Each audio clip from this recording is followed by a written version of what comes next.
Hello guys, it is Bold B here, bringing you my thoughts on the specialists and the new things added to Black Ops 3. Remember, it is only a beta, so we all hope that the full game is improved and gives us a good experience gaming. I will also be mentioning a few changes they recently made to the game thanks to all of the people that played the game and spoke about how they felt and their opinion. First, let's talk about the new things in the game. They added the jump, and it is not at all like Advanced Warfare, where people are jumping super fast on it into the air and dodging all your bullets and everything. It is three small jumps, and there is a mid jump, or a small jump, a mid jump, and a high jump, while all tapping X on PS4 and Y on Xbox, I'm pretty sure. And the tapping the X gives you those three options. You can jump small, mid, or high. The sliding isn't new, but I'm glad they kept that. It's a very good ability, and I've always liked using it. The other thing is the punches are now two punches to kill instead of simply one, and you need a knife to get a one hit, one kill, or whatever. Yeah, you just need a knife to get the melee full attack. And the newest thing they added is wall running, similar to Titanfall, but a cool thing to have in Call of Duty. For the specialist classes now, so all specialists have two abilities, and you may choose one of the two to go on the battlefield and fight with. You can only use one specialist character per game. The first is Ruin, and he has a gravity spike as his first ability that kills enemies on impact or destroys any kill streak that is on ground or around. Hey, that rhymed. And his second ability is the Overdrive. So the Overdrive allows him to run faster. It's like a Spood Beast ability, and I've used it a couple times. It's kind of cool. You can get away from enemies faster that way, or get an objective and run away. Capture the flag, it helps a lot. So it's just a cool ability in my opinion. The next specialist is Prophet, who can pull out a lightning gun called Tempest that will kill on impact, and any enemy in range of the current player being shocked will also get shocked. So I find that a pretty cool gun to use if there's a group like Domination or Demolition, if they have that, or just any game that or game mode that there is a big group of people. You can shock one person and it's going to shock the others around. He can also use Glitch that allows him to go back in time about 4 seconds, and I find that pretty cool. You can avoid death. Outrider is next on the list, and she uses Sparrow for her first ability. That is a bow that fires explosive bolts and just destroys her enemies. Her second ability is Visual Pulse, and it acts as a UAV that can see through walls for a few seconds. This will turn all enemies on your map red that are in range, and your screen will become gray. Battery, the next girl specialist, has a war machine that shoots grenades with a short fuse, and her second ability is kinetic armor that prevents bullet damage unless hit in the head or blown up by another explosive.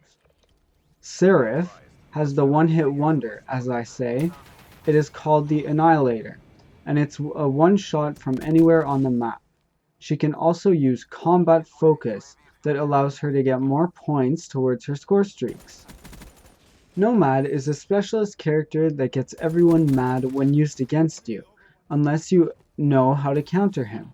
His first ability is Hive, and it's a small pod with nano drones that kill you on sight.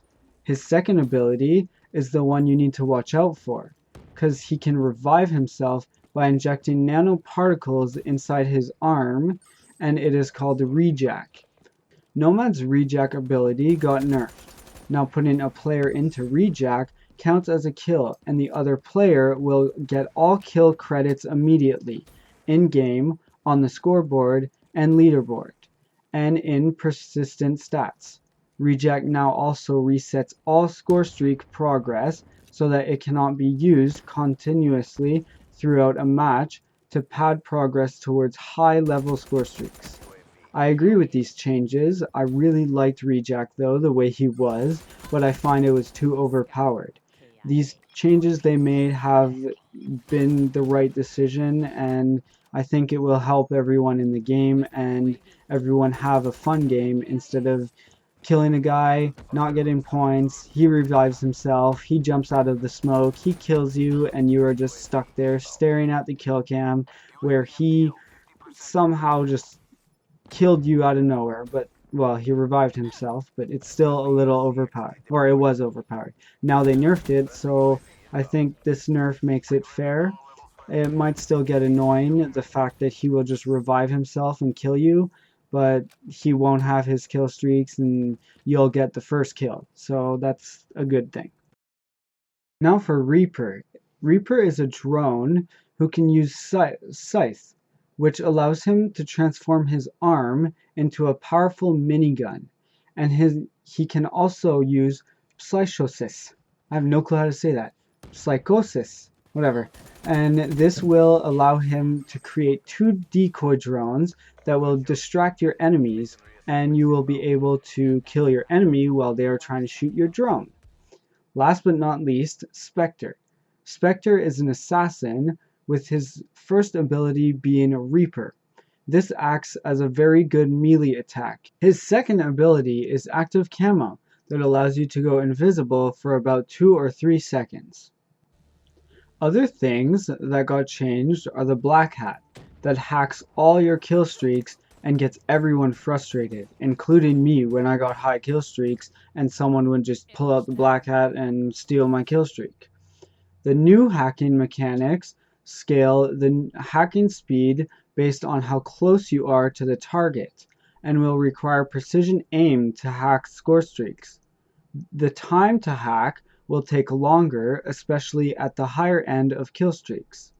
The hacker now also appears as a red dot on the minimap for the duration of the hack, which, along with voice notification that a score streak is being hacked, this will allow you to hunt down the hacker.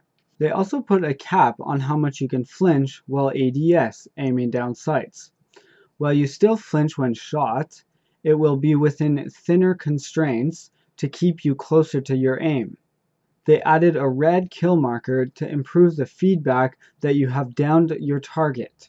This marker will grow in size each hit, turning red upon dealing lethal damage as added reinforcement to confirming the kill. The grenade's speed and distance have been adjusted so that any downwards or backwards player movement will not affect the distance of your tactical or lethal abilities. This has been so that players' velocity never negatively impacts trajectory. In the game mode Safeguard, escorting the robot now gives the player plus 25 score every 3 seconds that they escort the robot towards the enemy base. I really like this because I escorted the drone and that probably would have given me a lot of points towards my kill streaks and other. So I'm very happy with them for adding this point system in Safeguard. Final Kill Cam now shows what killed you, including weapon, score streak, specialist weapon, equipment, etc., and what perk the player has equipped. Last thing they changed was the 2 guns that were the most used in the beta. So the Razorback and the M8A7 have been nerfed, and I'm not a fan of that, but if that's what it has to be, so be it. I really liked the M8A7, but I'll try to use it and get used to it in the full game. Thank you for watching, and I hope to see you soon. Buzz on, buzz together, and this is Bold B out.